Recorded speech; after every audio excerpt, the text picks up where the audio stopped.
আজ আমরা আলোচনা করব কেন ভারত কখনো বাংলাদেশ দখল করতে পারবে না এবং বাংলাদেশ ও ভারতের মধ্যে যুদ্ধে কে জয় হবে।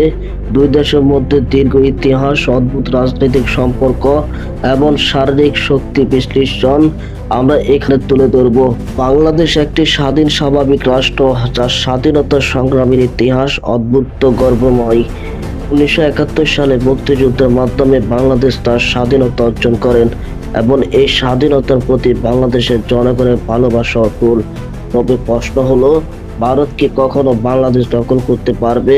ভারত বিশ্বের দ্বিতীয় বৃহত্তম জনসংখ্যা এবং চতুর্থ বৃহত্তম শারীরিক শক্তি হওয়া সত্ত্বেও বাংলাদেশ দখলের পরিকল্পনা।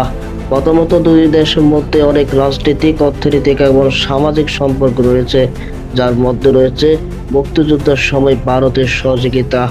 এই সম্পর্ক সহজে ভাঙা সম্ভব নয়। বাংলাদেশের সামরিক বাহিনী অনেক শক্তিশালী। দেশের সেনাবাহিনী এবং নৌবাহিনী অত্যন্ত আধুনিক প্রযুক্তিতে সাজানো হয়েছে। বিশেষ করে বাংলাদেশ তাদের সীমান্তে আধুনিক রাডার সিস্টেম, মিসাইল এবং স্যাটেলাইট প্রযুক্তি উন্নয়ন করেছেন। এছাড়া দেশটির সমস্ত বাহিনী অত্যন্ত প্রশিক্ষণ এবং উচ্চ মনোবল সম্পন্ন। দ্বিতীয়ত, ভারত এবং বাংলাদেশের মধ্যে একটি গভীর রাজনৈতিক সম্পর্ক রয়েছে, যা স্বাধীনতার পর থেকে বহুল রয়েছে। এই সম্পর্কে ব্যক্তি গড়েছে শক্তিশালী ব্যবসা বাণিজ্য, সংশ্লিষ্ট এবং নিরাপত্তা সহযোগিতা।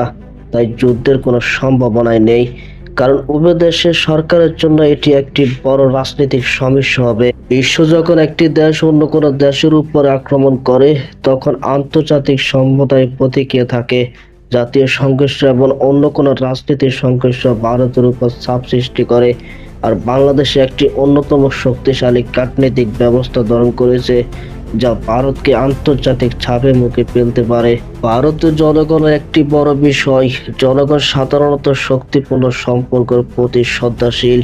একটি যুদ্ধের পরে বড় ধরনের মানসিক সংকট সৃষ্টি হতে পারে, যা ভারতের জনগণের কাছে গ্রহণযোগ্য নয়। এখন আসি মূল প্রশ্নে, বাংলাদেশ বনাম ভারতকে জিতবে? বাস্তবতা হলো, যুদ্ধ কোনো সমাধান নয়। যদি দুই দেশের যুদ্ধের দিকে এগিয়ে যায়, তবে তা শুধু ধ্বংস এবং মৃত্যুর দিকে নিয়ে যাবে। তবে যে যুদ্ধ রাজনৈতিক এবং সহযোগিতার মাধ্যমে জয় হবে, তা হলো শান্তি। তাই জয় হবে শান্তি এবং সহযোগিতা, এটাই আমাদের সবার লক্ষ্য হওয়া উচিত। আশা করি আপনি এই ভিডিওটা সম্পূর্ণ উপভোগ করেছেন। ভিডিওটি যদি আপনার ভালো লেগে থাকে, তাহলে লাইক এবং সাবস্ক্রাইব করতে ভুলবেন না। কমেন্টে আপনার মতামত জানান। ধন্যবাদ।